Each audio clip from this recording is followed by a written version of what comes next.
a bit hazy, checking the forecast, things looking crazy. A storm on the horizon, the pressure is low. Gotta get moving, put on a show. The news is all buzzing, state of alert, but we've got a plan, we're ready to work. Emergency Management Associates, we're here for the crisis, we're here for the fates. From the first sign of trouble to the all clear sign, we're on the front lines, we're one of a kind. Emergency Management Associates, we're the calm in the chaos, we're opening gates, connecting the dots and making the calls. We're picking you up when you're starting to fall.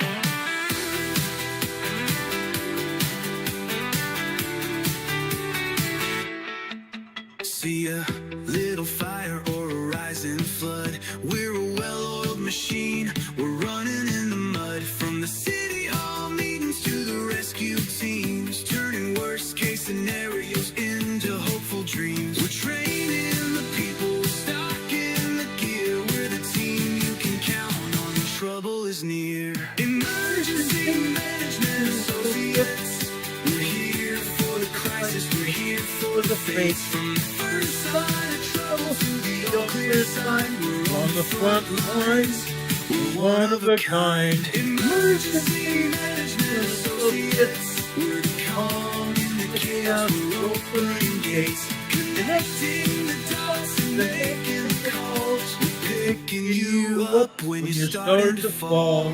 It's more than a job, it's a calling, you see. Prepared for the present and what's yet to be. Every second counts, we're ready to react for our communities. We're making an impact.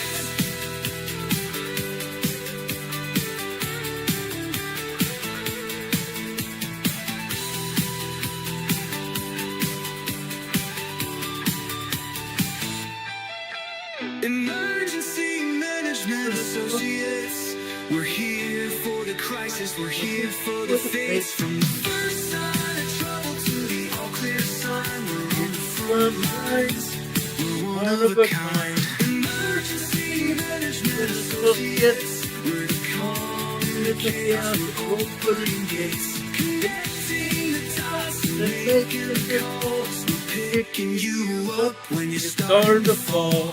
We're picking you up, we're ready to go. EMA, let's get this show on the road. Let's do this show, guys. Let's get this humdinger on the road. What do you say? Let's do it. Good afternoon, guys. My name's Ron Tyler. I'm the president of Emergency Management Associates.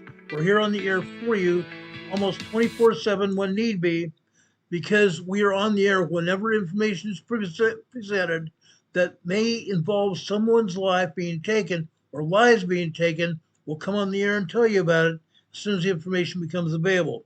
We're on the air 5 days a week, Monday through Friday. Even on Saturdays and Sundays, we'll come on the air when emergencies are here. We'll do that. We've always done that. Now, what's going on?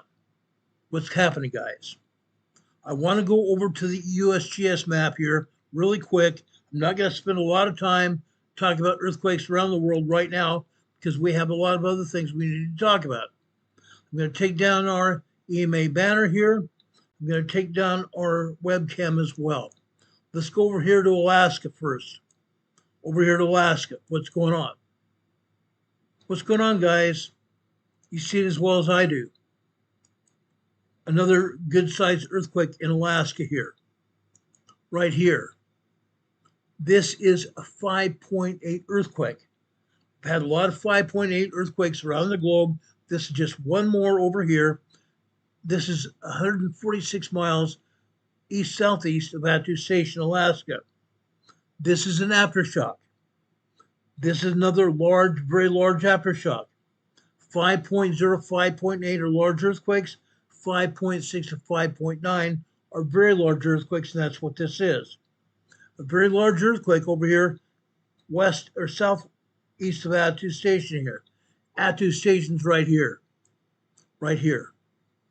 This is the site of World War II victory of the United States over Russia here, but 2 years ago, actually almost 3 years ago now, U.S. Coast Guard had this as a Coast Guard station. They closed it down in 2023. Now it's still there. The buildings are still there. The vehicles from World War II are still there. Some of the decaying, rotting fuel tanks are still on the island. This island hasn't had an earthquake, but over here it has. Over here it has. Today we had a 5.8 earthquake and another earthquake here, a 4.3 aftershock. The 5.8 and the 4.3 are also aftershocks of a 6.1 earthquake that hit here a couple months ago. We've detailed what happened then. We showed you at the station. We showed you pictures and everything. Now we're saying there's another aftershock here, being a very large 5.8 earthquake here. 5.8 earthquake over here in Aleutian Island Trench here in the North Pacific Ocean. North Pacific Ocean. Now, for kicks and giggles here, I'm going to go over here to Japan. I'm only going to show you earthquakes that USGS has shown us that are pertinent to saving lives here. This earthquake in Japan, south of Tokyo here, is a 4.4 earthquake here. 4.4 earthquake in a populated area of Japan. Populated area of Japan. 2 miles north-northeast, Chigasaki, Japan. Let's zoom in here. This is a very populated portion of Japan. Very densely populated portion of Japan. These people felt this earthquake. These people felt this moderate earthquake here. 4.0 to 4.9 are moderate earthquakes. Moderate earthquakes can cause moderate damage. Moderate damage. They can knock pictures off of walls, pictures and plaques off of walls. They can knock bookcases and knickknacks off of shelves. If the doors on a kitchen cabinet are not locked and secured, the plates and the glasses and everything in the cabinets may clash together and they may crash to the floor as well. Okay, that's the kind of rattling you have when you have a moderate earthquake. That's what Japan's people felt with this earthquake today. Okay, that's what's happened here. Okay, I've explained other moderate earthquakes before. I'm not going to go into that explanation today. Going down here, okay, this is in the Mariana Trench here. This is in the Izu Islands, southeast of Japan. These islands belong to Japan. They are unoccupied, uninhabited islands here in Japan. They're called the Izu Islands. There's a 4.8 earthquake here.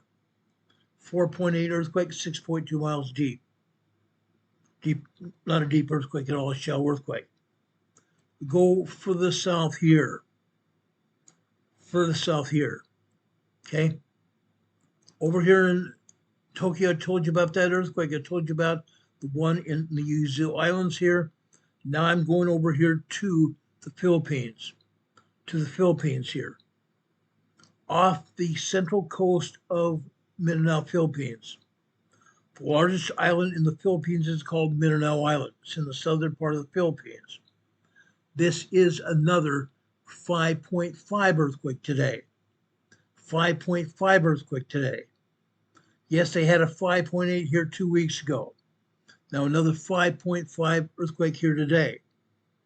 Large earthquake. Very large earthquake. 6.2 miles deep. Guess what? It's off the coast. 16 miles east-northeast of Bagagonga, Philippines. This is close enough to shore. The people here on Mindanao, Philippines live anywhere near the coast. You can see cities and towns here. They felt this earthquake. They felt most of this earthquake. Maybe not a 5.5. They may have felt 5.0, 5.1, maybe 5.2 shaking. They still felt shaking from this earthquake. Okay, that's pertinent. Further offshore here, this is a 4.6 earthquake here, 28 miles northeast at Kinabaluan, Philippines. 28 miles off of shore. I don't think anybody on shore on Mindanao, Philippines felt this earthquake. Nobody around it. Nobody around it at all. Now we go over here into Indonesia. This is another important part here. Look here in Indonesia. The USGS is not showing us any earthquakes here. There are 62 earthquakes here in Indonesia total. They're showing us one earthquake. That's pretty bad. Indonesia area here is a conglomeration of tectonic plates. There are a total of 7 tectonic plates involved here in the South Pacific, including Japan. 7 different tectonic plates here in the South Pacific, and USGS is only showing us one earthquake in Indonesia. That's preposterous. USGS is not doing its job. Not doing its job at all. Then we come over here to Papua New Guinea. Papua New Guinea. This is a large 5.2 large earthquake, 84 miles deep, or 64 miles deep, 64 miles deep. 5.2 large earthquake, offshore here, actually just barely offshore here. If anybody lives on this island here, yes, this island belongs to Papua New Guinea here. If anybody lives here, they felt this earthquake. 83 miles offshore, 5.2 earthquake. I don't think anybody felt this earthquake anywhere near here. I don't see any towns at all. The ocean waters here of the ocean here absorb the shock waves of this quake. Okay? Now, we go further north here in Papua New Guinea here. This is a 4.5 earthquake here, 94 miles east of Kokopo, Papua New Guinea. Out here in the ocean, nobody even felt this earthquake at all. This earthquake was again 63 miles deep. Still a shallow earthquake. Still a shallow earthquake. Now, let's go over here into Vanuatu. Vanuatu. This is another moderate earthquake here. 4.8 earthquake here in the Vanuatu region. This is on the edge of the plate here. This is on the edge of the tectonic plate here. Movement of the plate. We're going to talk about tectonic plates up in the Pacific Northwest tonight. And this is another good example of a tectonic plate here. Again, this is just one of the tectonic plates here in the South Pacific today. 7 different tectonic plates here in this region. This is the biggest subduction zone area in the world. The biggest subduction area in the world. Now, why do I say that? Why do I want to even bring that up? Again, let's go over to our webcam. I want to show you this. Now, a subduction zone is a tectonic plate that is subducting under another tectonic plate like this. One tectonic plate subducting underneath another tectonic plate just like this. That's what causes the earthquakes. That is why the earthquakes are hitting. Okay? The tectonic plate movement is causing it. Okay? Now, someone might ask, why are we getting all these earthquakes? Number one, we've had some minor solar flares, some C-class and M-class solar flares. Within 8 to 10 hours after the solar flare hits, we get X-ray radiation. Within 2 to 3 days after the solar flare hits, we get plasma radiation hitting the Earth. Okay? That plasma radiation penetrates our magnetosphere, heats up the atmosphere as it goes through the atmosphere here around the Earth, then it hits the surface of the Earth. What happens when it hits the surface of the Earth? Number one, the plasma radiation affects every human being, every plant and animal around the world. That's a fact. But when it hits the surface of the Earth, it heats up the plates and the faults. Heats up the plates and the faults. Now let me explain this here so everybody understands it. What holds the faults and the plates in place? What holds the faults and the plates in place? The answer is simple. All the gunk and grime, all the sand, all the dirt, all the rocky material, and all the other biological material is holding the plates and the faults in place by friction. Friction holding it in place. When we have plasma radiation or even electromagnetic radiation that's caused from planetary alignments, that happens as well. When that electromagnetic radiation or the plasma radiation hits the surface of the Earth, it heats up those faults, heats up the plates, and turns that gunk and grime, that dirt, that sand, the rock, and other biological material, turns it into oily, greasy-like substance that allows the faults to more freely move like this, and it also allows the plates to more freely move like this. That's what happens here. In this case, that's exactly what we're seeing here around the world. That's exactly what we're seeing around the world. Now, any of you that watch the European agency, the EMSC, you'll see a lot more earthquakes on the EMSC map than you're seeing here. That's because the USGS is not publishing the earthquakes at all anymore. Hardly show any activation or any kind of information at all. They're showing very little information. Today, they're saying there's 311 earthquakes worldwide. I challenge that. Why do I challenge that? Basically because we have 500 earthquakes in Southern California, 500 earthquakes in San Diego and the Imperial Valley alone. Today, Los Angeles area has over 400 earthquakes there. That's over 900 earthquakes total there, only in Southern California. There are other earthquakes around the world. USGS is lying about the earthquakes as well. They're not telling us the truth at all. I proved it time and time again on this program. This is the only earthquake that is showing here in Vanuatu. Let's back this out here. Let's go over here to the Kermadec Islands. The Kermadec Islands here are owned and operated by New Zealand. The Kermadec Islands are uninhabited islands. Only inhabitants of the Kermadec Islands are birds. It's a bird sanctuary here. A bird sanctuary here. Okay? Only thing that's bothered here by these earthquakes are the birds. This also is a very large earthquake, a 5.6 earthquake here. 6.2 miles deep, very shallow earthquake, 10 kilometers deep here.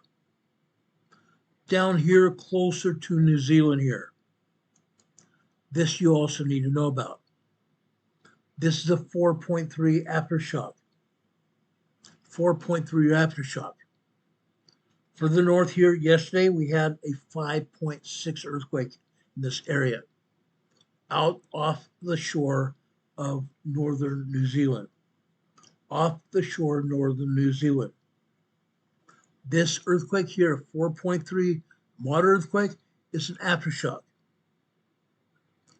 97 miles deep. 97 miles deep. Still a fairly shallow earthquake. There are other earthquakes around this also that they're not showing us. Tons of aftershocks here. I think I counted earlier 27 aftershocks total. Again, they're not showing all the earthquakes either. There are other earthquakes on the North Island of New Zealand as well. About 14 earthquakes here on the North Island and 9 earthquakes over here on the South Island that they're not showing us. Okay? All those earthquakes here in New Zealand are 2.0, 2.9 minor earthquakes, 3.0, 3.8 small earthquakes. No moderate earthquakes in New Zealand except that offshore. Okay, another small earthquakes also, small earthquakes and minor earthquakes off the northern shore of New Zealand here. I'm going to back out here. Okay, I'm going down here into the Indian Ocean. Just a few minutes ago, they showed us an earthquake here. Over here, in the Indian area here. Guys, this was a 5.6 earthquake here. They took it down. Large earthquake here in the Indian Ocean, nobody around, nobody felt it. The ocean waters absorbed the shockwaves of the quake. There are other earthquakes worldwide, but again, USGS doesn't hardly show anything going on here. Over here, okay, India, northern India here, northeastern India. This is a 4.5 earthquake here, 6.2 miles deep, 10 kilometers deep. This earthquake over here, Pakistan, 5.0 earthquake here, 5.0 earthquake here. Also, 6.2 miles deep, 10 kilometers deep. Not minor.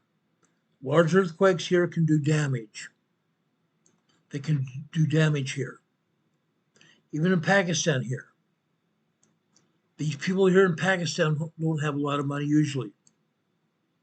They're nomads just like they have in Afghanistan, Tajikistan, and Kazakhstan. They're nomads. They're a nomadic tribe here. They don't have much money here. When they get an earthquake like this, it causes all kinds of damage.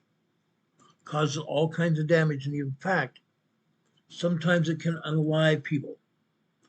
Sometimes they can get injured very easily from a large earthquake such as this. 5.0 large earthquake here today. Another earthquake here.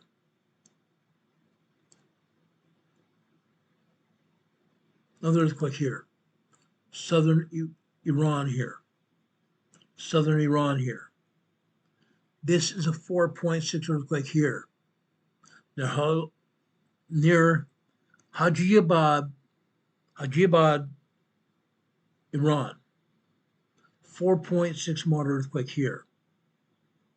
Now this is on the edge of the plate here. You can see the earthquake fault here. It's on the edge of the plate. Okay? Seismic energy follows the earthquake faults, follows the edge of the plates here all the time. That's why we got this earthquake here today. That's also how this earthquake here in Pakistan came to be. The whole area here, the Himalaya mountain range here, is the edge of the plate. Where did it come from? All the way down here in Indonesia. Notice the tectonic plate here, running up the east side of India, going through Myanmar, Burma area, up into India here, across here into the Himalaya mountains here. Himalaya mountains here are the edge of the plate here, the tectonic plate here. Earthquakes come through the Himalaya mountains here, go over here to Tajikistan, Kazakhstan, and Afghanistan, and Pakistan here. Then they can either go south over here, where you see this earthquake here in Pakistan, or they can go north here through the mountainous region here in northern Iran and Iraq. In this case, if it does that, you get earthquakes over here in the central part of the Caspian Sea here. Then the earthquake range comes over here on the western side of the Caspian Sea, over here to the Black Sea. We get earthquakes on the south side and north side of the Black Sea because then the earthquake fault separates here. Separates. One fault comes down here into the Turkey-Syria border region, as you can see here. Down here we have another fault line. Huge fault line, the Anatolian fault line, separates Syria and Turkey. USGS, again, not showing earthquakes here. There are 32 earthquakes here in the Turkey-Syria border region every day. Every day. Sometimes more, sometimes slightly less, but 32 earthquakes here today in the Turkey-Syria border region. USGS not showing them at all. Earthquakes in northern Turkey, earthquakes in central Turkey, and earthquakes in southern Turkey. Western Turkey as well. They're not showing them at all. None. Not a one. Over here in southern Italy here, we have another good-sized earthquake here. This again is offshore here. South of Marina di Camerota, Italy. Okay, this is a 4.1 moderate earthquake here. 4.1 moderate earthquake here. Then we go over towards Naples here. They're not showing us anything here, but there are earthquakes here. Right here, Vesuvius volcano. We have earthquakes all around the volcano. The volcano here is trying to recharge here to possibly erupt. We've had earthquakes here all the time for the past 9 or 10 months now. We go over here further to the north here. Now we have another volcano here. Okay? Another volcano here. This is part of the Vesuvius volcano complex. You see the craters here. These are crater vents from Vesuvius. These are separate volcano names though. Capifoligre volcano here. This volcano is also showing signs of erupting here. Very good possibility it could erupt. We're seeing tremors. We are seeing minor earthquakes, 2.0, 2.9. Sometimes we're seeing 3.2, 3.5, and 3.7 earthquakes around Capifoligre here. It's possible it could erupt. We're watching this very carefully. Very, very carefully. Let's back out here. They're not showing the north central earthquakes here in Italy. There are 26 of those here today. They're not showing any of them. They're not showing any earthquakes here in the Alps Mountains, not in Germany, not in Switzerland or Austria. Nothing. Nothing here in France. There are earthquakes here in Switzerland and France completely. There are 5 earthquakes here in France, 2 earthquakes over in the Alps of Switzerland, and 1 minor earthquake over in Germany, in the German Alps. Down here in the border area, Spain and France, we have 2 earthquakes. One is a tremor, one is a minor earthquake, 2.2 earthquake here, right in this area right here. One tremor over here, and a minor earthquake right here. We have minor earthquakes down here in southern Spain as well. Down here in the Azore Islands as well. We have tremors down here in the Canary Islands here. Tremors, 1.0 to 1.5 tremors here in the Canary Islands. Nothing to shout out. Nothing to shout out. Now, I want to go over Iceland momentarily. Iceland has had another volcanic eruption yesterday afternoon. Okay, right down here. See where Grindavik is here? Grindavik is a port city here in Iceland. Here in Grindavik, they have piers here, 3 different piers here. The piers here take ships in, offload the fish that they catch during the day. They process the fish here in Grindavik and ship the fish out all over Iceland. All over Iceland. Some 3,000 people lived here in Grindavik. Last year, most of those people moved away because the agency here in Iceland thought there might be a volcanic eruption here in the town of Grindavik. It didn't happen. However, out here out here on the northwest side of Greenville. There were 2 volcanic eruptions here. The volcanic eruptions were fissure eruptions, long fissure eruptions. One eruption was 13 kilometers long, another one was 9 kilometers. Guess what happened yesterday? Just a little bit further north from Greenville, right up here. We had a large fissure eruption up here. Now, as of last night, I didn't know how long the fissure eruption was, but it erupted. There was a loud bang when it erupted. Loud bang. Right before the fissure erupted with lava pouring out of it. Huge lava fountains, guys. I was going to show them to you today, but I forgot to put it on the software here to show you this fissure eruption. But it was large fissure eruption, going hundreds of feet up in the air. Before the eruption happened, there was steaming going on. Steaming. CO2 and SO2, sulfur dioxide, coming out of the ground. Then all of a sudden there was a bang, somewhat of an explosion. Then the fissure eruption started. Lava fountains started pouring out of the fissures. Huge fissures, guys. Huge fissure eruption here. Fountaining hundreds of feet in the air. I will show you that tomorrow. If I can, I will try to remember it to show it to you tomorrow, but it's important. That's what we're talking about. Just northwest of Greenville, we had another fissure eruption last night. Okay? Now, let's back out here.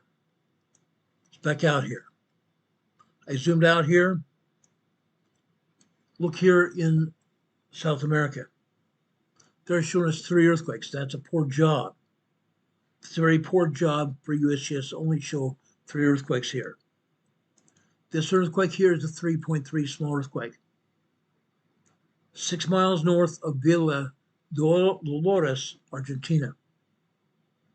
Over here off the coast of Chile. 4.7 earthquake here off the coast of Coquimbo, Chile. In this region right here, there are 18 earthquakes here. 18 earthquakes. There are several minor earthquakes, 2.0 to 2.6. I think there's even a 2.7 earthquake there. There's also numerous small earthquakes, 3.0, 3.9. There are a couple 4.0, 4.2 earthquakes here in Central South America here around Chile and Argentina. Going north, the USGS is showing 1 earthquake here. That's also a very poor example for them. This is a 4.3 earthquake here in northern Chile, Comuna, Chile. This is 7 miles southeast of Comuna, Chile. There are 14 earthquakes here as well. 14 earthquakes, they show 1. Very bad. There's 1 earthquake here in Peru, several earthquakes here in Colombia, and a couple earthquakes over here to the north in Venezuela. USGS not showing them. Going here in Central America. This is also important. Earthquakes here people felt, right here. This is a 4.4 earthquake here in Honduras. 3 miles east-southeast San Jose del Potrero, Honduras. This area here, guys, is populated.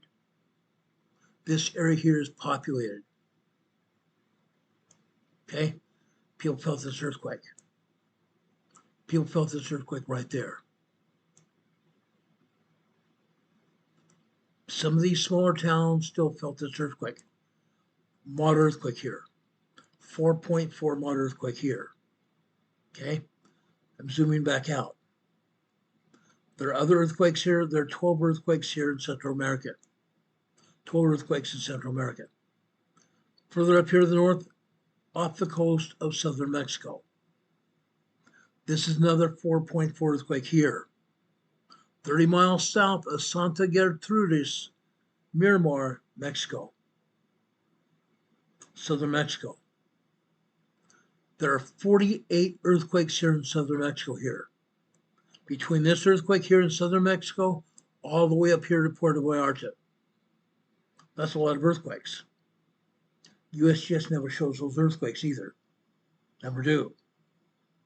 Earthquakes all over this region. Earthquakes in Southern California. Earthquakes in Southern California. Down here in the Imperial Valley here, like I said, there are over 150 earthquakes here in the Imperial Valley today. USGS shows us one earthquake here. 1.4 tremor here in the town of Imperial. About 4,000 people live here in the town of Imperial. In El Centro, there are all kinds of earthquakes here in El Centro. USGS is not showing any of those earthquakes here. Northwest of El Centro up here, they're showing us another 1.4 tremor here. West of Imperial, the town of Imperial here. 1.4 tremor here. That's pretty sad. That's pretty darn sad. Okay? All kinds of earthquakes here. El Centro, for example, here has probably 100 earthquakes total. Tremors, minor earthquake, tremors are 1.0, 1.9. These minor earthquakes are 2.0, 2.9. Small earthquakes, 3.0, 3.3 here in El Centro. Here in El Centro, before they cut the seismographs off, they turn them off to us. Maybe they're still operating, but they don't show the readings here, showing what the seismographs are telling us because they turned it off to us. Typically, on a good day, we have 9 to 12 earthquakes, 3.0, 3.5 here in El Centro. They're not showing any here. None. Only thing they're showing is that one northwest of Imperial, town of Imperial here in the Imperial Valley. Earthquakes over here in Bombay Beach as well. Typically 50 earthquakes happen here in Bombay Beach every day. Tremors, minor earthquakes, 3.0 to 4.8 earthquakes here every day in Bombay Beach. Typically 15 4.0 large earthquakes here in Bombay Beach every day. Every day, without fail. 3.0, 3.5 earthquakes here, quite a few. 6 to 8, 3.0, 3.3 earthquakes here. All kinds of tremors, minor earthquakes here as well. Bombay Beach. They're not showing anything here at all. They never do. They never do. San Diego County. They're showing us one earthquake here in central San Diego County. This earthquake here is in Lakeside, California. East San Diego County here. I used to live here in Lakeside. This earthquake here, this is a 1.3 tremor here. 1.3 tremor here, north of Lakeside. I used to live here in Lakeside, like I said. I know almost everything you know about Lakeside. I might have forgotten a few things, but this is a 1.3 tremor here in Lakeside. Now, there is a quarry right there. There is a quarry right here. They may be blasting in the quarry here, may have caused this 1.3 tremor here to hit outside the quarry. That happens occasionally. But this is a 1.3 tremor here. Now, let's back out here. We go north here. Palomar Observatory. Palomar Mountain. Up here on Palomar Mountain, if you don't know, is a Hale telescope. What they call the Hale telescope here. Here on Palomar Mountain, this is the San Jacinto Fault. 1.1 tremor here. Palomar Mountain. 1.1 tremor, 6.4 miles deep, basically 10 kilometers deep here. On a good sized earthquake fault, the San Jacinto Fault here, Palomar Mountain. Okay? Further to the southeast here, Lake Henshaw. Lake Henshaw is northeast of San Diego County, not San Diego County, northeast of Escondido, California, where I also used to live. This is a 0.5 microquake. 0.5 microquake near Lake Henshaw today.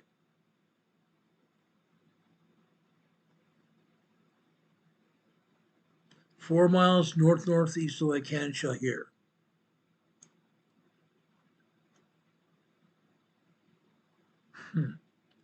Isn't this interesting?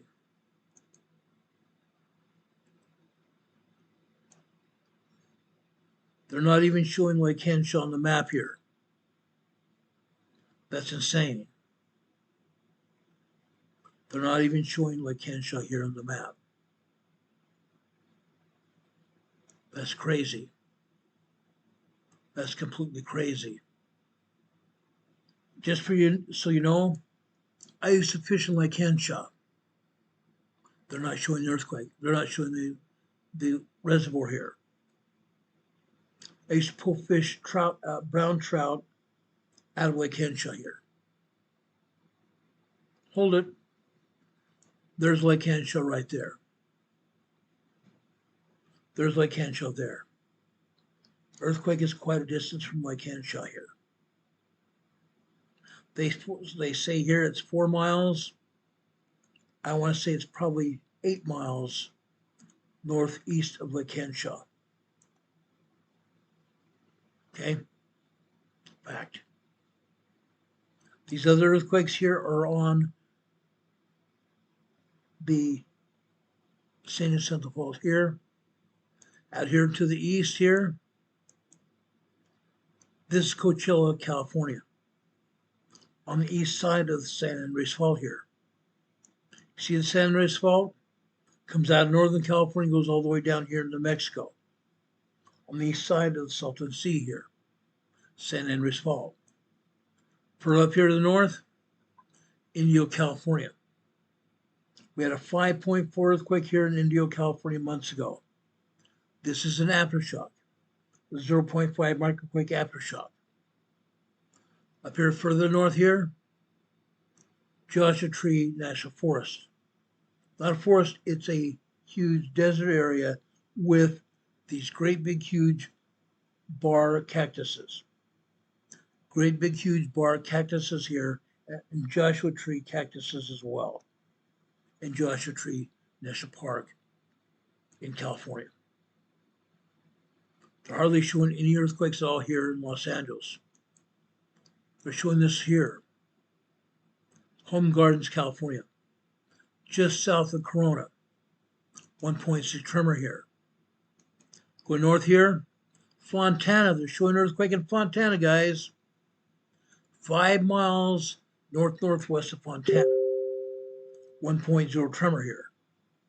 The sad thing is they're not showing all the earthquakes here either. Fontana has all kinds of microquakes. They have all kinds of tremors. They have all kinds of minor earthquakes, 2.0, 2.9. And every day they have at least 1 to 3 3.0 earthquakes here in Fontana. They're not showing any of those. Not at all. Not at all. Over here in Los Angeles, northeast of Los Angeles, Highland Park, 1.2 tremor here. There are all kinds of earthquakes here north of Los Angeles. Pardee, Moore Park, California especially. All kinds of earthquakes here.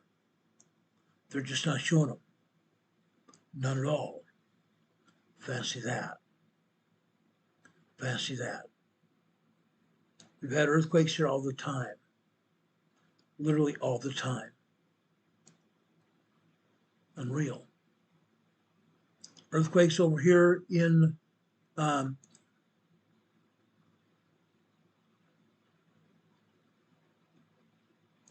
come down here. Down here in Long Beach. All kinds of earthquakes here in Long Beach. Tremors, minor earthquakes, 3.0 earthquakes here as well in Long Beach. All day long, literally. When I show the seismogram here in Long Beach, those earthquakes happen all day long. took up the entire seismograph. The seismograph is the computer readout from the seismograph. Anaheim was the same way. Earthquakes literally all day long. All day long. They're not showing anything today here. That's sad because there are earthquakes here that people ought to know about. North of Santa Barbara here, San Ynez, California, 1.1 tremor here. Up in the Bay Area here, this is a 2.4 earthquake south of the Bay Area in Tres Pinos, California. Tres Pinos on the San Andreas Fault. Just south of Tres Pinos here, the Pinnacles. 10 miles north-northwest of the Pinnacles, we have a 1.0 tremor here on the fault. North here, also in the San Andreas, Ridgemark, California, 1.4 tremor here. Also here on the fault, 1.3 here in San Juan Bautista, California. Let's go up here near San Jose, California. South of San Jose on the Hayward Fault, 1.3 tremor here in Morgan Hill, California. They're not showing any other earthquakes here on the Hayward or the Calaveras Fault to the east of San Francisco Bay. However, again over here in Pacific, California, this is a 2.4 earthquake here. 2.4 earthquake here today in Pacific, California here. This is on the golf course. This is on the PGA golf course here in Pacific, California. I've been on the golf course. Great place. Now, I'm going to spend most of the rest of the time today over here talking about the Cascadia earthquake fault, talking about earthquakes in Canada, and earthquakes at Mount Rainier. Mount Rainier, guys. Yes, they have earthquakes here at Mount Rainier all the time. They're not showing one single earthquake at Mount Rainier today, which is a fallacy. They're lying through their teeth. There are hundreds of earthquakes here at Mount Rainier every day. Hundreds, guys. They're showing one earthquake here northwest of Mount Rainier today, is 0.5 microquake here near Carbonado, Washington. Microquake. West of there, here. Okay? Near the Voss Resort here. There's a lake here. Lake Cavison. Guys, they're showing a quarry blast, an explosion here. Guess what? It's not a quarry blast and it's not an explosion at all. This is a 1.4 tremor here. 1.4 tremor here. Guess what? It is in a tree forested area. Tree forested area. As I've said before, when they show us these, USGS is literally not even using any sense at all. Not using any common sense at all.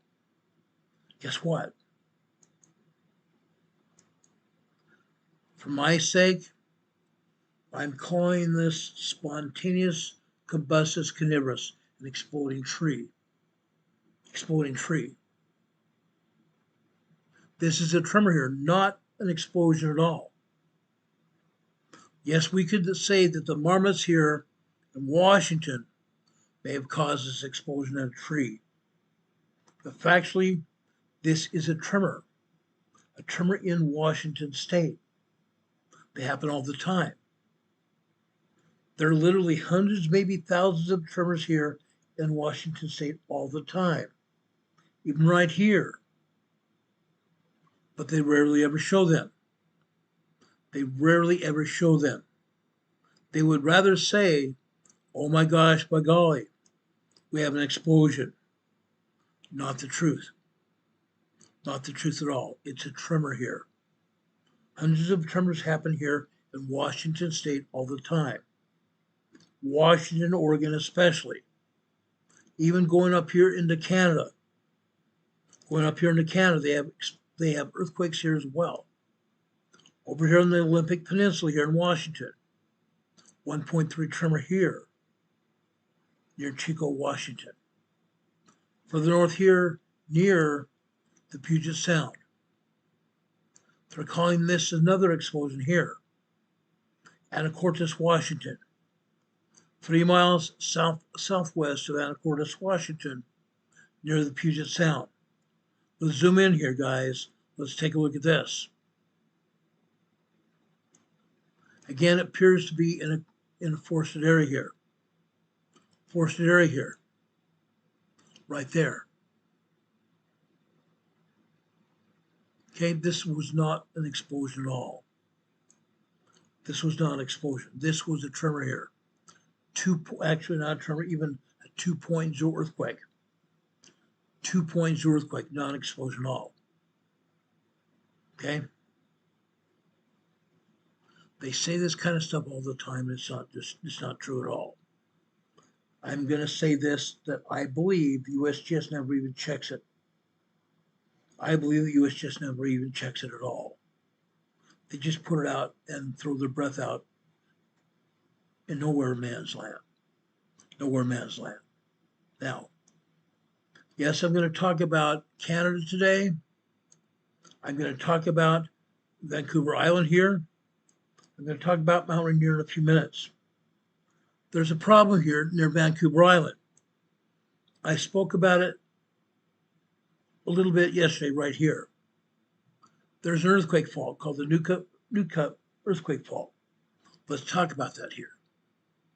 Okay? Scientists have discovered a massive tear in the tectonic plate here. The Fairfield fault, or what they call the Explorer plate here. The Explorer tectonic plate here. Off the coast of Vancouver Island. This rip suggests that the northern end of the Cascadia subduction zone is actually starting to shut down here. Starting to shut down here. At the Nootka fault. Running southwest to northeast here. Southwest to northeast here. Now, let's pull out here. Let's pull out here. Off the northeast side of off the northeast side of the Vancouver Island here. 5 years ago, December 26th, December 26th, December 24th, Christmas Eve, 5 years ago. We had 4 7.0 earthquakes hit here in the Cascadia subduction zone region. Right here in the Cascadia subduction zone region offshore Vancouver Island. Now, I told you the story, even maybe earlier this week, that one of my friends here that I used to have here on the program even, he and I started praying when we saw these 7.0 earthquakes hit. There was actually 4 7.0 earthquakes that hit here that night, Christmas Eve.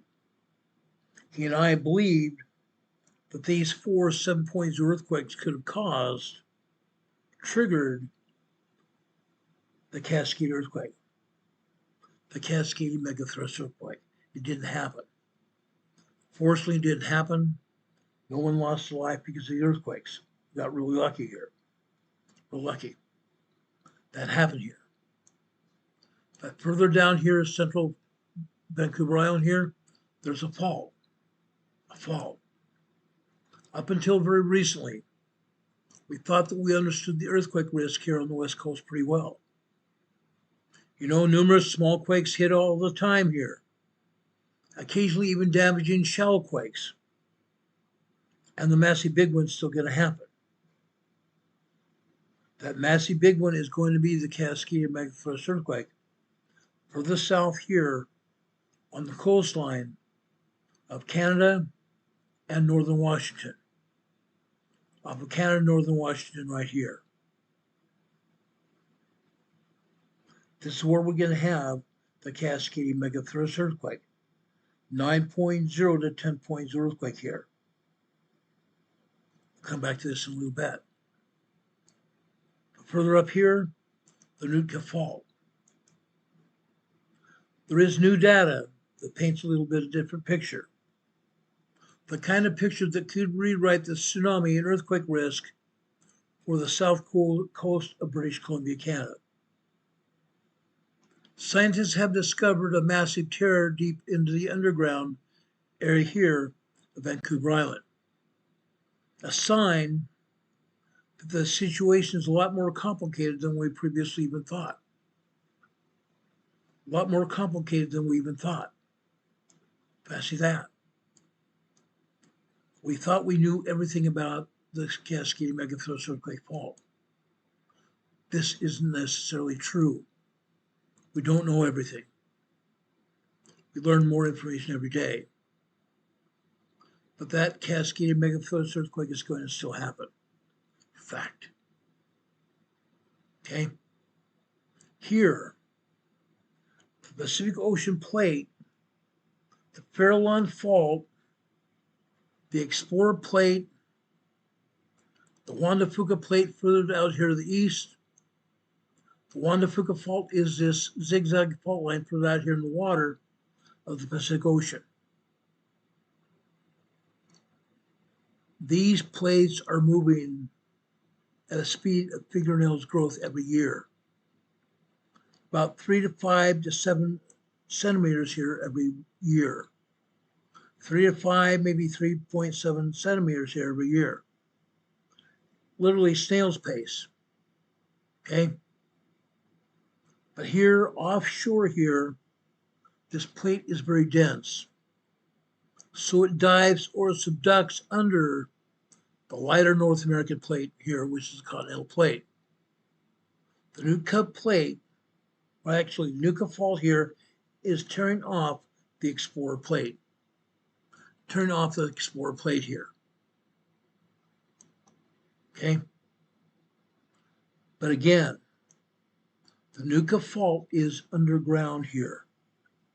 It can only be imaged by ground penetrating radar. Okay? But nothing is like smooth sailing here in Canada at all. Nothing is ever smooth sailing here on the Cascadia subduction zone. Okay? Things get stuck. Just like we talked about in the Cascadia fault zone, things are stuck. Seismic energy is building up. Same thing here. Same thing with the San Andreas Fault down south. Seismic energy is building up. What happens when the pressure builds? We have an earthquake, don't we? More than likely, we're going to have an earthquake, a good-sized, big earthquake. We know that we'll do that for the Cascadia megathrust earthquake here, sometime in the near future. Now, the Cascadia fault zone is like 1,000 miles long. 1,000 miles long. Stretching from up here at Haida Gwaii Island here, British Columbia, all the way down here to Northern California. All the way down here in Northern California. Cascadia megathrust earthquake fault zone. 1,000 miles long. Okay? Now, the Cascadia fault zone is essentially locked and loaded. The Cascadia earthquake could happen any day now. Could happen any day. But this is where things get weird. This is where things get really weird here. Okay? Super interesting and super complicated. This plate here, the Farallon plate, the Juan de Fuca fault, and the Pacific plate here. They're moving. They're moving. The Farallon plate and the Pacific plate are putting pressure on the underside of the North American plate, where the continental United States and Canada is. Now, the ocean plate that's getting pushed is not one solid piece. The ocean plate is not one solid piece here. It is broken into sections moving at different rates of speed. The northern end near Vancouver Island is actually in a bit of a three-way tug-of-war. It's in a bit of a three-way tug-of-war. Let me take down the USGS map here. I want to show you this tug-of-war that's happening here. It's very interesting indeed.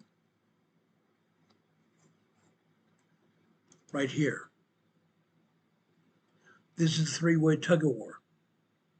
One place, the Farallon Fault is being pushed underneath the North American continent here, but it's also being pushed south and also being torn apart to the north. Literally. Now, the new plate here is also being born because it's coming from down deep inside the earth. That fault is pretty young and also hot. Because the bottom of that plate is coming down just north of them, just up on the upside of the mantle. It's hot. Magma is also down there. Now the underside of the plate is buoyant. It's not dense at all. It is not dense enough to sink anymore. Now the Explorer plate is trying to push a soccer ball underwater. Okay, the Explorer plate is like pushing a soccer ball underwater. The whole section is essentially shutting down, breaking off from the rest of the subduction zone. Literally breaking off from the rest of the subduction zone. Essentially not wanting to move anymore. This part is not subducted yet. The Explorer plate has not been subducted yet, but it is close to North America. It's very close to the North American plate. Now, I don't want to be pulled down by the rest of this plate when it starts to break. It's going to break. It'll definitely break. But that's what we call a tear in the tectonic plate. The tectonic slab. The tectonic slab here.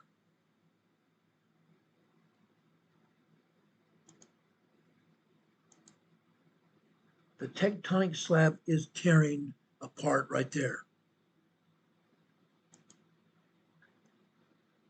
This is what we call a tear in the tectonic plate. A tectonic slab or a slab tear. Just like you see here, a tear on the piece of the paper here, like if you were to shred it, the same thing is happening here. The Nootka Fault is where that rip is happening.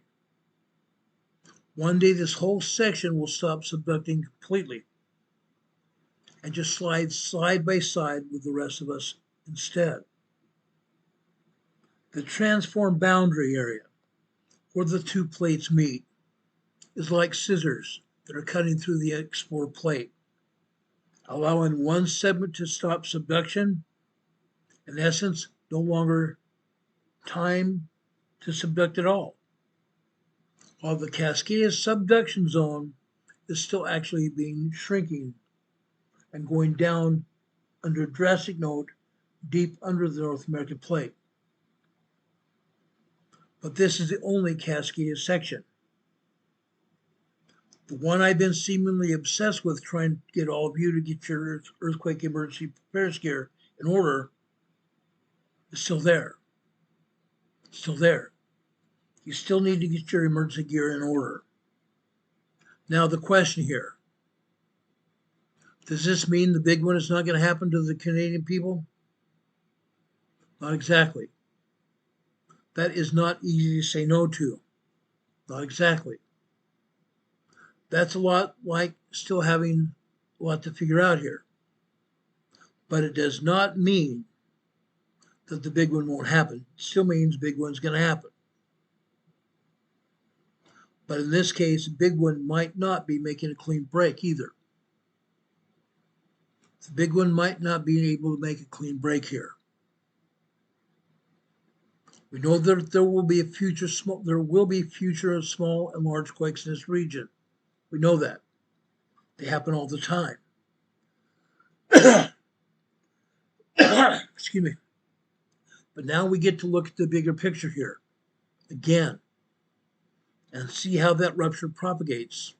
Propagates, meaning all the earthquakes hitting because of the subduction of the earthquake fault, subduction of the plate. Okay? How this earthquake propagates is going to be very interesting. Okay? Now I think we have a little bit better understanding of the boundaries here with these earthquakes, how these boundaries will look, how they will propagate through the earthquake plates and continued earthquakes, how big or small they're going to be, and where those earthquakes might be stopping. The more detail we know about what's happening under our feet, the more specific we're going to have to understanding how tsunamis happen, how large a tsunami we're going to have with the Cascade earthquake. Planning and risk models are going to look at like this. Planning and risk models are looking like this diagram you see here. Okay? At least now we can sit down and talk about it. We can actually put together an emergency plan here to help all of us to plan what we're going to be doing and what we're going to be doing after the earthquake hits. The ground shaking risk maps can be very, very daunting because we know the strength of the earthquake that we're going to be facing. So as the scientists get out more and more ground shaking risk maps, we're going to know exactly how strong these earthquakes are going to be so we can better prepare for these earthquakes when they happen. This is something that scientists on both sides of the Canadian and U.S. border are looking at. They're working on it. They're working on it. Now, guys, let's take a look at Mount Rainier. Let's take a look at Mount Rainier, guys. This is serious. This is a picture you see of Mount Rainier putting up steam, steaming from one or several of the vents here at the summit of the mountain. Let's talk about Mount Rainier. We're going to talk about Mount Rainier and exactly why Mount Rainier is categorically more dangerous than any other Cascade volcano in the Cascade region, despite not having erupted since 1895. Rainier has not erupted since 1895, but is showing all signs of a possible near eruption. I want to start discussing how hydrothermal alteration is transforming the mountain structural rock into slippery clay. Mount Rainier's structural rock is turning into slippery clay. I want to talk about how the Osceola mudflow wasn't a one-time event, but a repeatable geological scenario here at Mount Rainier. I'm going to be discussing the ice and snow falling down the side of the mountain as well into lahars. We're going to be discussing this. This is very important. Please stay here and watch this. It's important, guys. Very, very important. We're going to discuss the warning systems that exist now around the volcano today to assume a volcanic trigger that might not happen. The warning systems may not necessarily have a volcanic trigger here, and why the USGS classifies Mount Rainier as one of the 16 most dangerous volcanoes on Earth, not because of how it erupts, but because of what it can do without erupting at all. We saw a few years ago, we showed a video here on this program a few years ago of a huge piece of ice and snow falling down the side of Mount Rainier, causing a lahar. I told you then that USGS denied it happened, but 2 days later they had to admit that it happened because that lahar caused massive damage in Mount Rainier National Park. The lahar tore apart a road in Mount Rainier National Park, tore apart. That's what happens when massive amounts of material ice, snow, dirt, rock, sand, all kinds of debris from trees, branches, and other things falling down the side of the mountain at speeds upwards of total 50 miles per hour. Speeds of up to 50 miles per hour coming down the side of the mountain. How about that? Why did it happen? Why did it happen? Simple answer is this. There is magma down deep inside the volcano. That magma is being held in the volcano from a huge volcanic rock, a plug of the volcano. That hot superheated magma is anywhere from 1,500 degrees hot all the way up to 2,500 degrees Fahrenheit. That's hot. Superheated magma. That superheated magma is in the magma chamber. But let's talk about this. Guys, do you think the magma in the magma chamber is also heating up the rest of the volcano? It absolutely is. It absolutely is. That's why we see snow and ice falling down the side of the volcano. Snow and ice melt, resulting in lahar. It's going to happen again. It's likely to happen again very soon. We're entering the spring season here in the United States, especially here in Washington State. Mount Rainier is not an inactive volcano. It's a very active volcano. It's not an inactive volcano preserved in geological stillness. It's not. Mount Rainier is active, having earthquakes every day.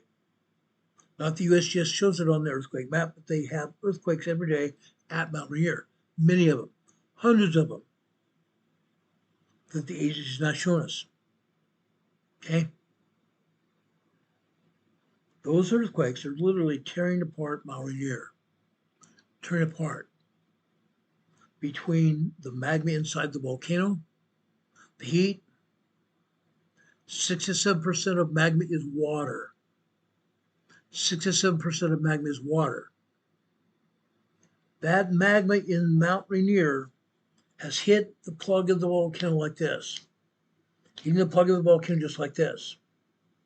The magma is coming up inside the volcano under pressure.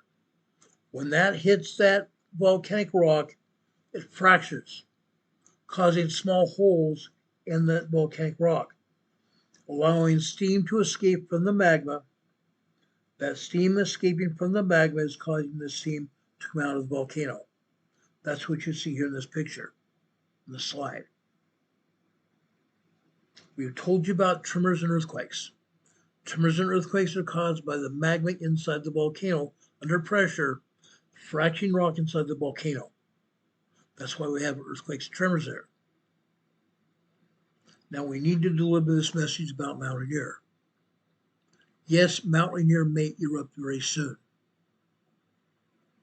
Besides the hot hydrothermal fluids rising through the mountain that are chemically converting the volcanic rock into weak, water-saturated clay. What do we know about lahars? What do we know about lahars, guys? There are 25 glaciers covering Mount Rainier's flanks. 25 glaciers covering Mount Rainier's flanks. Mount Rainier has more glaciers than any other place on Earth. Mount Rainier has more glaciers on it than any other place on Earth.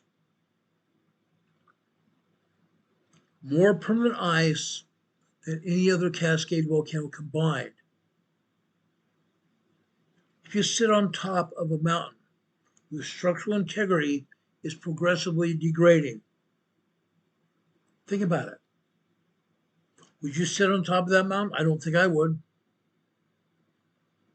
But people are hiking up the side of the mountain every day. Approximately 150,000 Americans currently live on the ground in a volcanic field that the last major Mount Rainier collapse traveled across.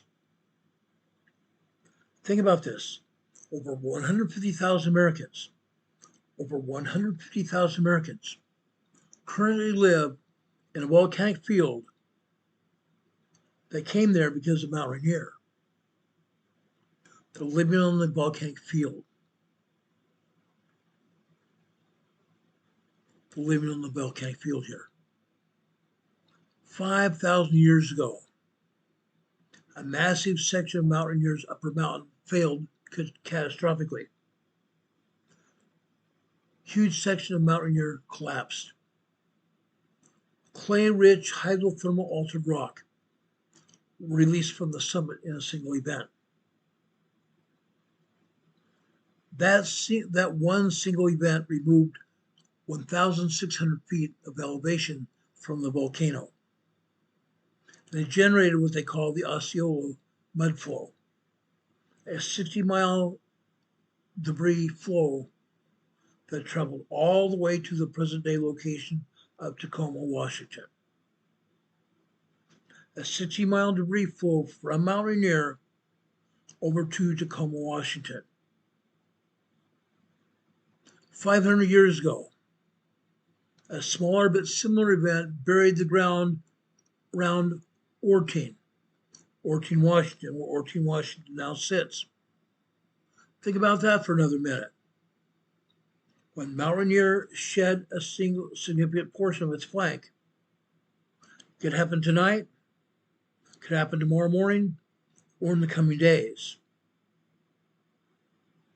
The people living 30 miles downstream from Mount Rainier will have less than an hour to evacuate before that lahar hits them.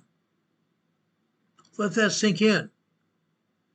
Those of you that live around Mount Rainier may have only 45 minutes to 60 minutes to evacuate the area before a huge mudflow hits you. Not bad, not good either. You might not escape.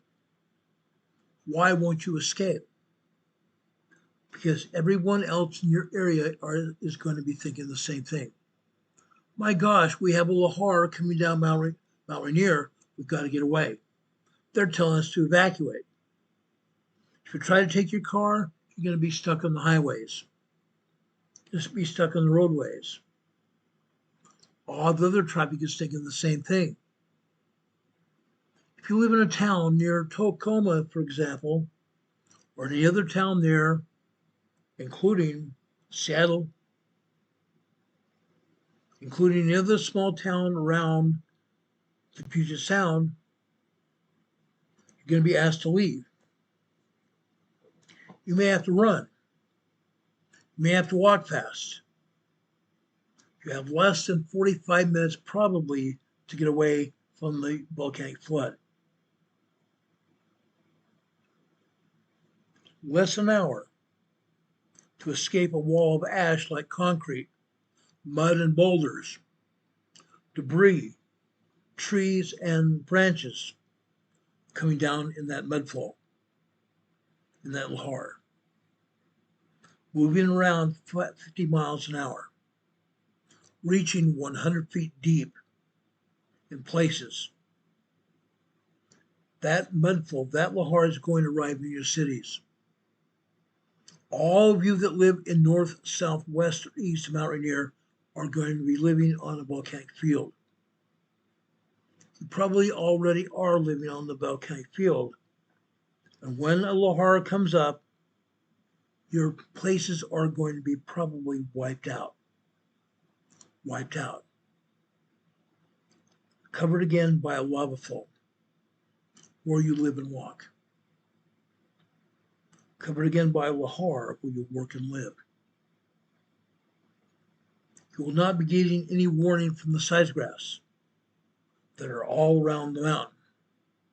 About 10 different seismographs that are all around the mountain. You will not be getting any kind of warning from gas sensors. The event that will destroy your communities can occur without any precursor that current instruments can detect. This has happened before. It will happen again. As I said a few minutes ago, there are over 150,000 people Americans currently live directly on top or around the mudflows where the last event happened, where the last mudflow stopped. Mount Rainier is not a volcano that might erupt someday. Mount Rainier is a volcano that is active, being melted from within. Mount Rainier is a volcano that is being melted from within. Think about that. Melted from within by magma inside the volcano causing earthquakes. Earthquakes. The magma is causing the rocks to fracture within the volcano, causing earthquakes. That magma that has been pounding on that volcanic plug at the summit, that has left fractures in that plug, that is now allowing steam to come from the volcano. Just like you see in the slide here. Mount Rainier, it may be very well steaming right now. What that is melted outside on the flank of the volcano isn't rock. What is being melted right now on the flank of the volcano is not rock. It's snow and ice. It's snow and ice coming down the side of the mountain. The 25 glaciers that cover Mount Rainier's flanks, snow and ice.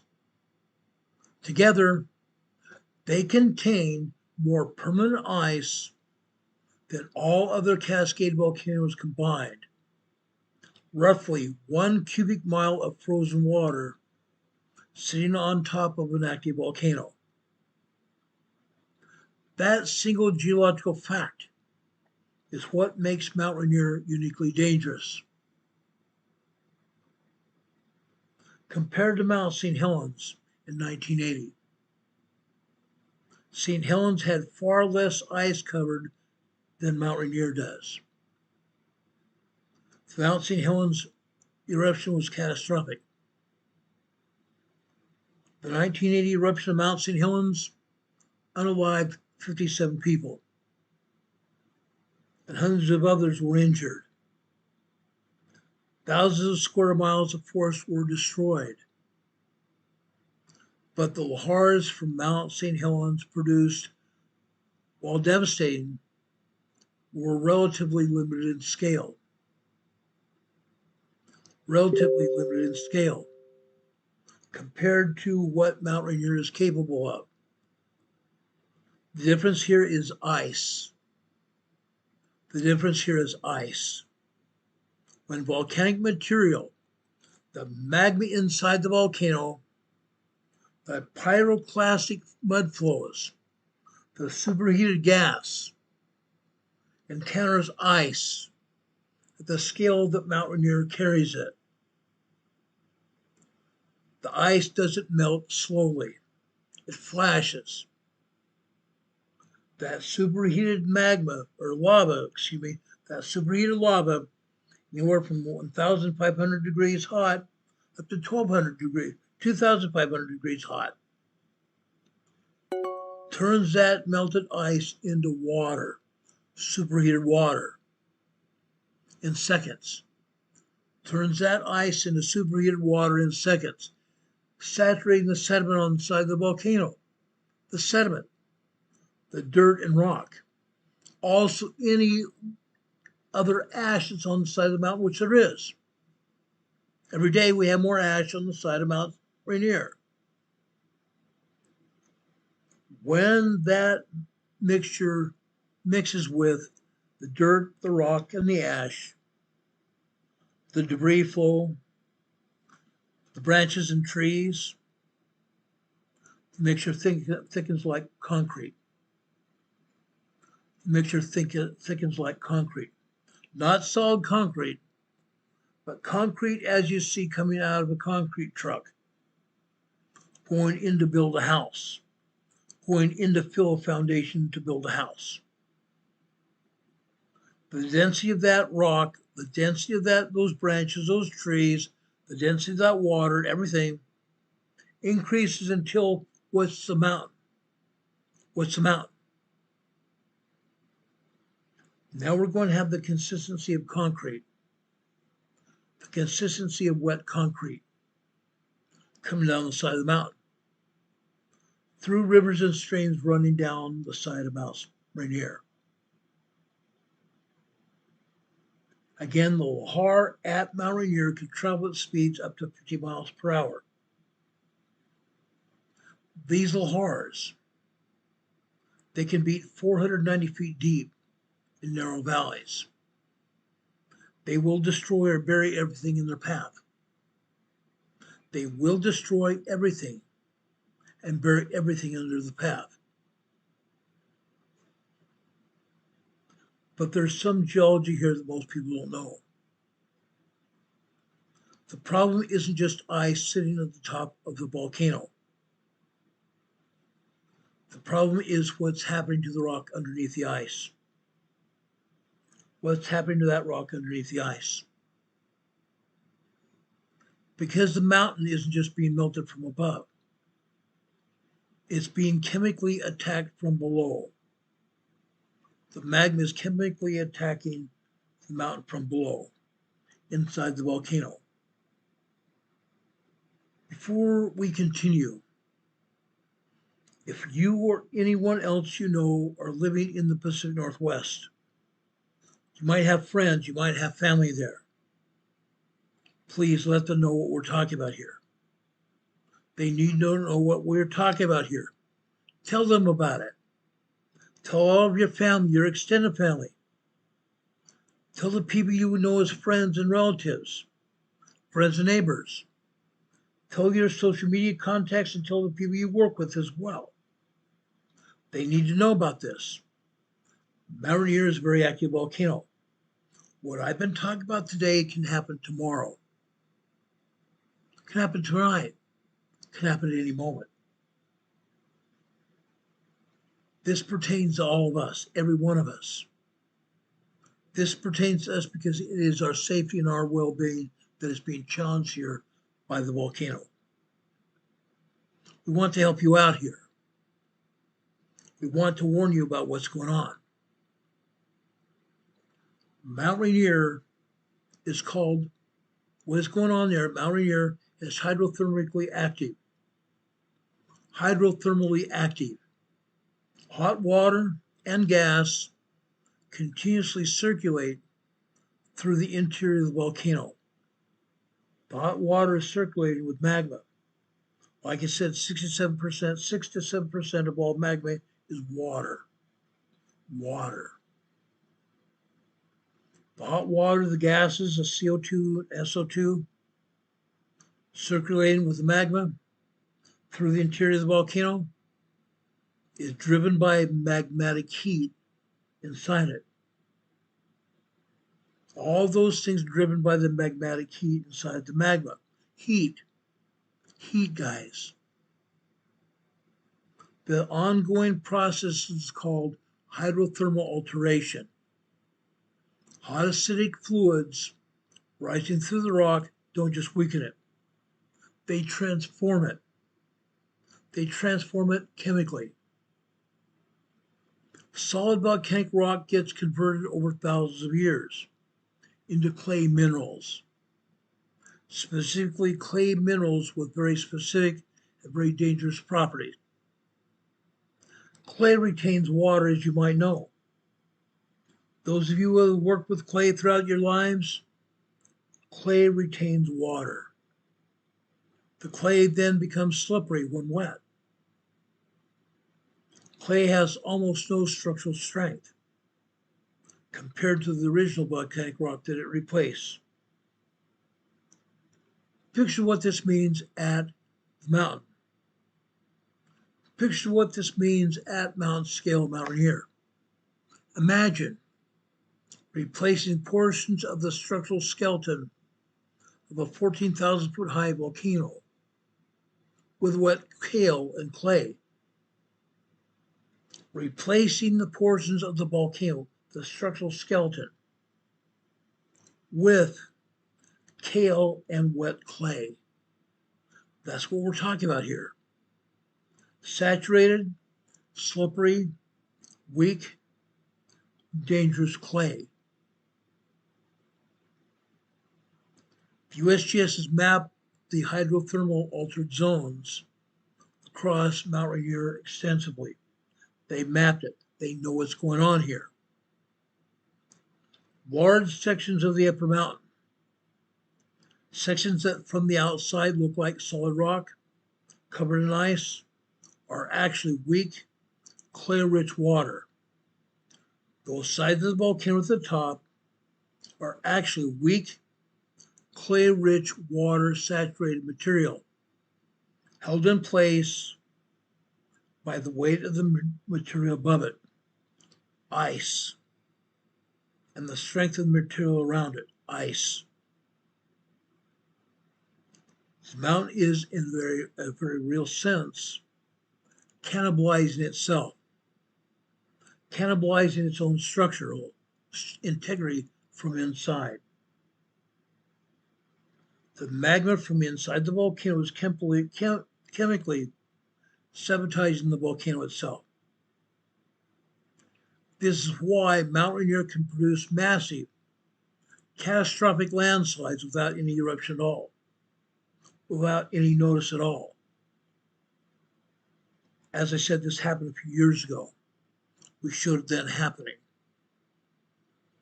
This is why the next event at Mount Rainier might not look like a volcanic eruption at all. Yes, the volcano could be steaming, but we could see a lahar going down the side of Mount Rainier that could be a catastrophic lahar. Ash, mountainous debris, earth, sand, rock, trees, and branches of trees coming down that river or stream at 50 miles per hour, coming right at you at 50 miles per hour.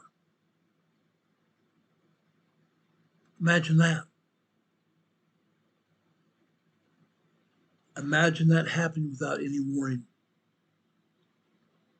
Without any warning at all. This has happened before. One time it removed over 1,600 feet from the top of the volcano, 5,000 years ago.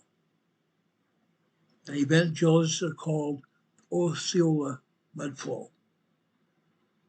This is not a small theoretical worst case scenario thing.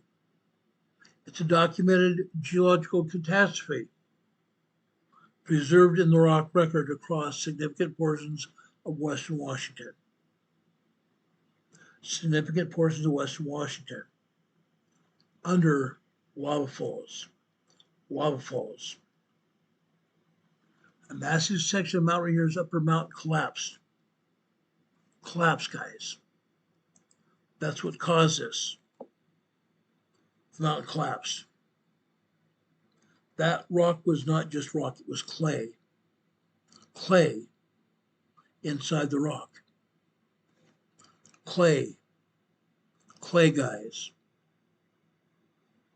Saturated, weakened, altered rock. Hydrothermally altered rock. Saturated, weakened, and structurally compromised. That mountain released from the summit region in a single catastrophic event, a catastrophic failure. The slide removed approximately 1,600 feet from the elevation of Mount Rainier. Before that, Mount Rainier roughly stood at 16,000 feet high. Today, Mount Rainier typically stands approximately 14,400 feet high. Get to know this though. During the past months, Mount Rainier is being forced upwards. Upwards, guys. There is a lava reservoir beneath Mount Rainier. The lava reservoir the magma reservoir beneath the volcano is increasing in size. More and more magma is going into that reservoir. As that has happened, The height of Mount Rainier is increasing 2 to 3 centimeters even a month. 2 to 3 centimeters even a month. Think about that. It's ongoing. This is ongoing. When that mud flow fell down from the volcano, even 500 years ago, all the way to present day, the present day location of Tacoma, Washington, approximately 60-mile long mud flow, 60-mile long lahar. It filled valleys to depths of 300 feet deep in places. The mud flow reached the shoreline of Puget Sound, going past where South Seattle now sits. Going past where South Seattle now sits. South Seattle is sitting on the mud flow, sitting on a volcanic flow, a lava flow. This happens. It's likely to happen again. The geological conditions that caused it have not fundamentally changed. It's ongoing. Rainier is still a hydrothermally active volcano. The rock around Mount Rainier is still turning to clay, being converted to clay on a daily basis, which says to us we may see the top of the mountain disappear again. The ice is still there. Ice is somewhat melting because the mountain is heated up again. The rock that is being converted into mud right now, mud flow that buried the area 5,000 years ago, is the ground that Tacoma and Auburn in the southern Puget Sound lowlands now sit on. Every home, every road, every school, every hospital in that zone is built on top of that lava flow, on top of the deposits of the lahar, one of the largest landslides ever, one of the largest landslide lahars in North American history. And approximately 150,000 Americans live on that exact same ground right now. The Puyallup Valley, the Nisqually Valley, the White River Valley, the Carbon River Valley, Cowetz, every one of those counties sits in these drainages that originated from the Mount Rainier volcano. Every one of them carried lahar deposits from past events. Every one of those has cities and towns built directly on top of those lava deposits. Today, O-Ring, Puyallup, Sumner, Auburn, portions of Tacoma. O-Ring is most prominently at an at-risk community. O-Ring is at a predominantly high-risk community because right now they believe that the next lahar flow will go over there. Imagine you send kids to school. You send kids to your school, 400 students in your school. You may have to evacuate. They're going to have to run, not walk, to higher ground to get away from that mud flow, to get away from the lahar. All the teachers, all the students, all the business people, all the people who live in that area in homes and apartments, they're going to have to run to higher ground. Because again, that mud flow could carry and bury those towns and cities, those homes and businesses, those apartment complexes under 350 feet of mud, 350 feet of concrete like mud from the volcano, from the lahar. Schools in O-Ring, Puyallup, and Seymour, and the surrounding school districts conduct regular lahar drills, lahar evacuation drills. In 2024, approximately 45,000 students and staff participated in a coordinated lahar drill. Children are being trained to leave their desks and literally run to high ground, as prescribed on evacuation notices, on evacuation routes that are posted all over that area. Pierce County operates a notice of lahar warnings. Warning sirens are all over the area. They operate a network of warning sirens designed to provide advance notice when detection instruments identify an incoming flow. Pierce County. But there's a problem that makes all this preparation genuinely alarming. The warning system exists, it does. The sirens, the evacuation routes, the drills, all of it assumes that the lahar will be triggered by volcanic activity, that the instruments detect first. As I said, a lahar doesn't necessarily have to have an eruption, which means you may not get any notification at all of a lahar heading toward you where you are, where you live, where you go to school, where you work. You may not get a notice at all, not at all. What happens if the event is not triggered by an eruption at all?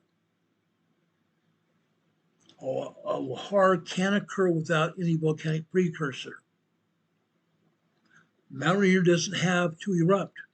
With all that heat that's generated inside that magma chamber, inside that volcano, went all the way up to the summit, USGS has done hazard assessments of the volcano. They know how it's warming up. The outside of that volcano is heated up. I'm being told by people that I talked to earlier today and last night, some parts of Mount Rainier you can touch and it's warm. It's warm to the touch. Incredible. USGS explicitly says that they have hazard assessments, and hazard assessments are real. They're real. Giant debris flows at Mount Rainier can occur independently of volcanic eruption, triggered not by magmatic activity at all, but the collapsing of hydrothermally altered clay-type rock. Hydrothermally altered clay-like rock. By the collapse of hydrothermally altered rock under any number of conditions. Have I said that enough yet? Maybe I don't think so. This region sits on an active seismic zone, and Mount Rainier itself is positioned near multiple active faults as well. Again, Mount Rainier is positioned near multiple active earthquake faults as well. Heavy rainfall could do it. As you all know, the Pacific Northwest is a very thermally known area with rainfall. Rainfall happens at the drop of a hat in Oregon and Washington. Saturated clay loses even more of its already limited strength when water content exceeds certain thresholds. Long-term freeze-thaw cycling could also do it. Long-term freeze or thawing could do it. Water infiltrates cracks, expands on the freezing, widens those cracks, and over years or decades, progressively weakens the rock until the point of failure, until the rock is failing. Or it could be simply the accumulated effective time, the accumulated effective time on the rock at Mount Rainier. Gravity working against decaying rock strength. Gravity working around thermally decaying rock. A tipping point can be reached without any external trigger at all. Any of these scenarios we talked about so far could happen. The seismographs around the mountain don't have to register any kind of event at all. The gas sensors on the mountain don't have to detect any kind of anomalous emissions either. These lahars can happen at the drop of a hat. The GPS devices show no unusual signs of ground deformation either. They're showing rock uplift because of that huge magma reservoir beneath Mount Rainier. The ground is rising up. The first warning downstream residents are going to receive is a shaking of the ground, not from the volcano, not necessarily from an earthquake, but from the lahar itself. The lahar is going to shake the ground you're walking on. That may be the only warning you may get. Travel time from Mount Rainier summit to the Puget Sound communities has been modeled extensively by the USGS, local emergency managers that I've spoken to as well. In a worst case scenario, a lahar can reach population centers in under an hour. A violent lahar can reach population centers in under an hour.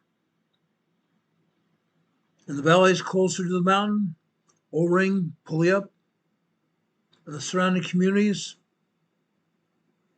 the available warning window is significantly shorter, maybe only a few minutes. Think about that. Having maybe only a few minutes to get out of your town, get out of your home, get out of the area. May only have a few minutes. Given the ice volume that turns any eruption into a lahar, given the historical record of catastrophic collapses, given the absence of reliable warning signals for the most likely scenario, what are the odds of this happening? Mount Rainier has produced more than a dozen major lahars in the past 6,000 years. More than a dozen major lahars in the past 6,000 years. And one lahar that I showed you on the video just a few years ago, coming down the side of Mount Rainier that USGS denied happened. Yeah. Our agency denied it happened. I showed it happen on video. Later they had to assume that it did happen because somebody recorded it happening. Then they saw the destruction that lahar had on the surrounding area. Recurrence is not a question. Or if the geological record settles, that question definitely.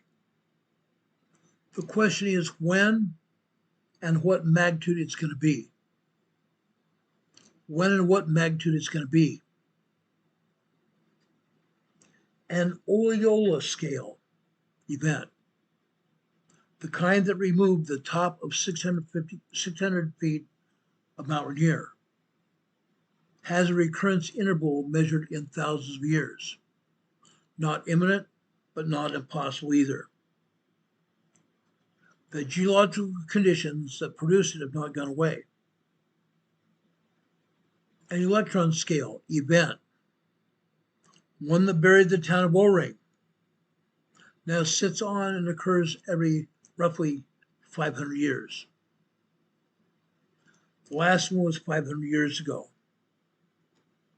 Smaller debris flows have happened on the volcano's flanks almost annually, every year. Most of those flows stay contained within the Mount Rainier National Park boundaries. But the mechanism, water, ice, and unstable rock, is continuously active. Water, ice, and unstable rock is continuously active. The monitoring systems are in place around Mount Rainier, where these lahars are the most common in the world. Back in 2019, President Trump visited Mount Rainier. They tested the lahar sirens at Mount Rainier that day. Yes, there are lahar sirens now at Mount Rainier. They didn't have it before that. They're there now. Lahar sirens are all over Washington and Oregon. The Mount Rainier volcano lahar warning system is up. USGS seismic and GPS instrumentation is on the mountain. But all that instrumentation will have nothing to do with lahars. That will have nothing to do with lahars necessarily. As I said, the Pierce County Siren Network is up. It's operational. The communities are having evacuation drills on a regular basis. That's a good thing. They need it. Public education programs like we're doing right now will also help.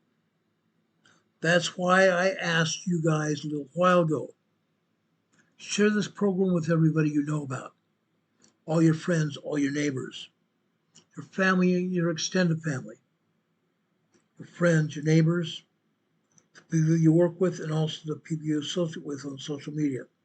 Share far and wide. There isn't anybody that doesn't need this program, what we're talking about. This is necessary, guys. This is absolutely critical we get this information out. Nobody else is doing it. Nobody else is doing it, guys. But the monitoring devices can only detect what produces detectable signals. Detectable signals. Not a volcanic eruption. That won't do it.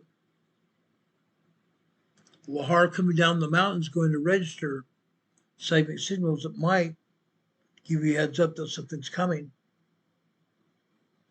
but you might not get any notification at all. The flank collapse, the side of the mountain collapsing from hydrothermally altered rock. From hydrothermally altered rock here. Produced no meaningful signals until the flow itself was already moving down the mountain, down through the valley. The entire system is designed to respond as fast as possible. But the fastest possible response to a mountainous collapse is still response. Response. Not prevention, but early warning. Not prevention, not early warning. This is why Mount Rainier is classified as the most dangerous volcano in the world. In the world. One of the most destructive volcanoes on Earth. Not because it erupts, because of what it can do without erupting at all. Mount Rainier is not an inactive volcano. Like I said, it's a very active volcano. We've already told you about the earthquakes it had on April 3rd, or May 3rd. May 3rd. 123 earthquakes at Mount Rainier on May 3rd. Incredible. Today is May 7th. Mount Rainier is still showing signs of a possible eruption by showing earthquakes at the mountain. Earthquakes caused by magma entering the magma chamber under pressure, fracturing rocks within the mountain, causing earth movement. Earthquakes. That's what happens. It is a volcano being slowly discombobulated, if that's a word. Mount Rainier is slowly being discombobulated from the inside, from within, by the same heat and water sources, by the same heat and water and time that built the volcano. The ice cap is melting. We know that. The rock beneath that is transforming into clay. We know that. The top of the mountain is becoming more unstable every year. Then that instability, we can still have a volcanic eruption because the mountain becomes unstable at the top. All of a sudden, that loose rock, that loose clay, can cause that lava to flow outside the volcano, causing a lateral eruption from the side of the volcano. That's what happened at Mount St. Helens in 1980. It's going to happen again here at Mount Rainier very soon. Very soon. They've told us this. The rock beneath the summit is decaying, transforming into clay. As I said, the mountain is becoming more unstable every year. 150,000 people live under the mountain, beneath the mountain. They live in the ground where the last lahar occurred. They live up on top of the lava flow. They live in a lava field. No joke. I'm going to ask you a question now. What are you going to do? What are we going to do about it? Are you willing to do what is necessary to prepare you and your families, you and your friends, helping them to become prepared for what is happening? Are you? That's a question here. Whenever I start talking about emergency preparedness, people stop watching this program. In this case, I hope you'll start watching it and staying here on the program. Staying here for the entire time we're on the program. We present you with all this information. It's up to all of us to do whatever we have to do to save our own lives and save the lives of our families and friends. We need to do this ASAP. ASAP, guys. We may never have another time to do it. We need to do it as soon as possible. Do we have any questions? Do we have any questions?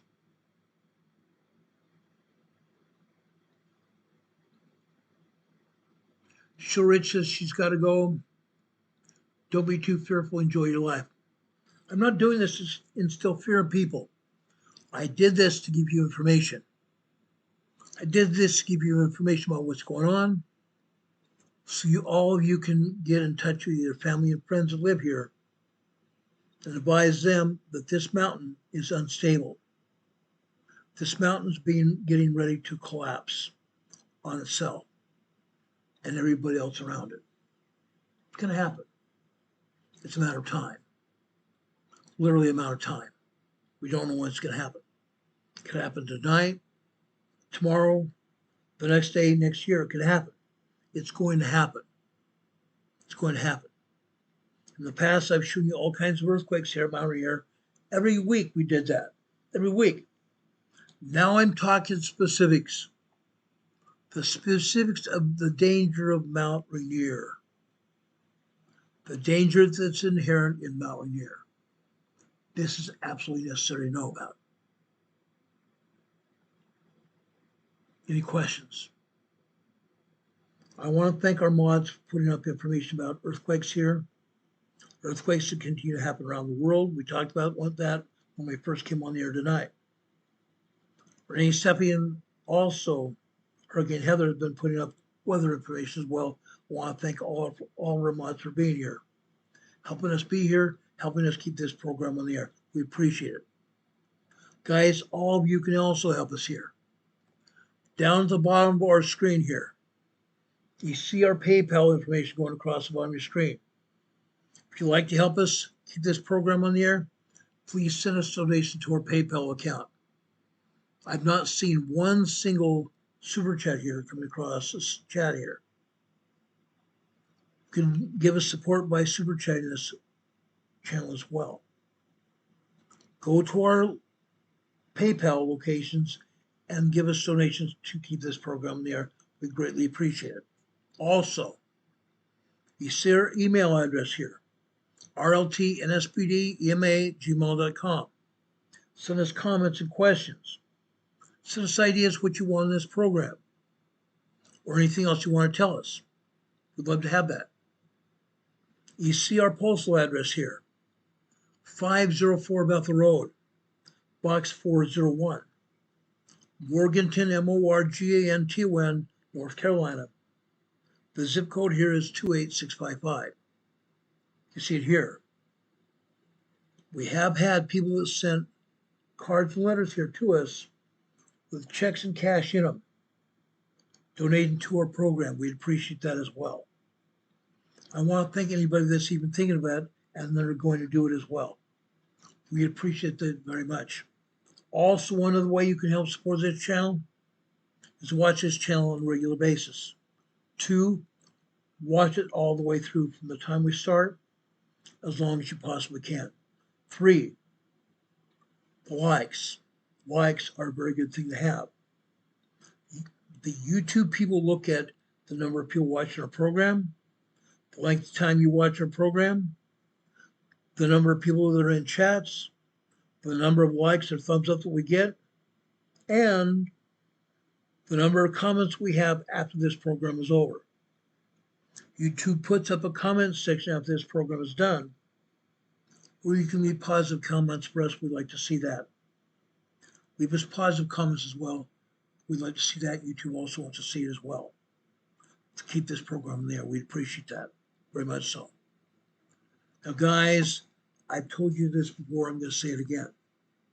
At the end of our programs, we typically like to have some positive thing that we want to talk to you about.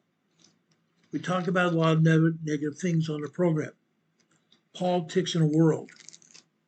Politics in our country, our cities and counties where we live. Politics all over the place. But tonight, I want to give you a comment from the scriptures. I want to give you a comment from the scriptures. I do it at the end of our programs. Now, in the book of Luke,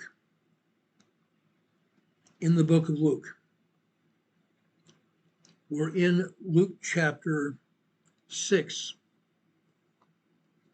starting with verse 20. And he lifted up his eyes on his disciples and said, Blessed be ye poor, for yours is the kingdom of God.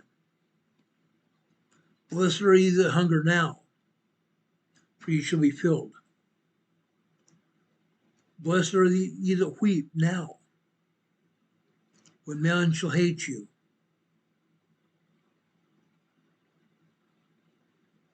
When you can laugh. Blessed are ye that weep now, for ye shall laugh. Blessed are ye when men shall hate you, when they shall be separate from you, separate from your company, and shall reproach you, and cast out your name as evil, for the Son of Man's sake. Rejoice in the day, and leap for joy. For behold, your reward is great in heaven. For in the like manner did their fathers unto the prophets. But woe unto you that are rich, for ye have received your consolation. Woe unto you that are full, for ye shall hunger. Woe unto you that laugh now, for ye shall mourn and weep later. Woe unto you when all men shall speak well of you, for so did their fathers to the false prophets. Think about that. Think about that. Think about that counsel from the Lord for each one of us. He loves us. The Lord loves us and takes care of us on a daily basis. I have faith and I have a testimony of that. I know that Jesus Christ lives. He hears and answers prayers. He loves each one of us. If you don't know that, read the scriptures for yourself. Study them and pray. Pray. The Lord has promised us that if we address Him in prayer with real intent, having faith in Christ, He will reveal the truth of it unto us through the gift and power of the Holy Ghost. And through the gift and power of the Holy Ghost, we may know the truth of all things. May God bless you all. May God give you the things that you need in your life. Bless you with those things. Lift you up. Lift you up until the day that we leave our houses, leave our homes, and go back to our home in heaven.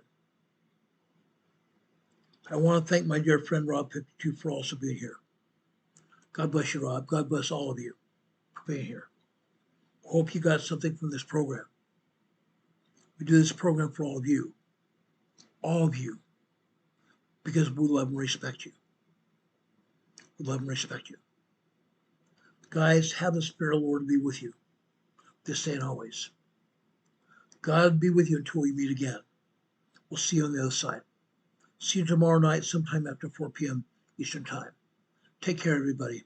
God bless. See you soon.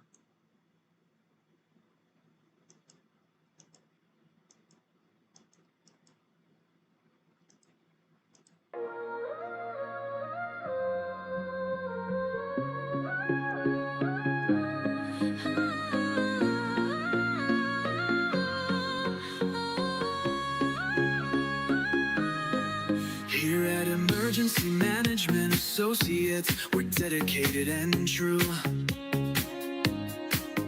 bringing you the essential knowledge, helping you see things through.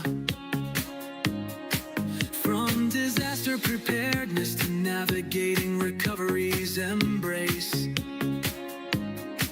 we're here to guide you in every unpredictable time and place. Complex, make it easy to grasp and absorb, sharing strategies for safety, the vital lessons you can't afford to hoard. So thank you for watching, and thank you so much for your sub. You're a key part of our growing family, a member of our knowledge club. With every like, every share, and every comment you send our way, our critical message spreads further, helping more people every single day. Together we're stronger and more prepared. That's the truth we all abide. You help us build resilience with nowhere for uncertainty to hide. Your engagement truly inspires us.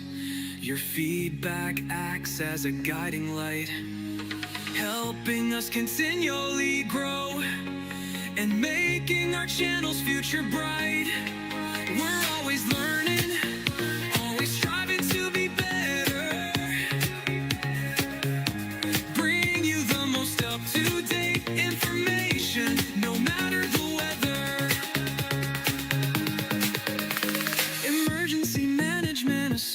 Associates is here for you now and forever, it's true.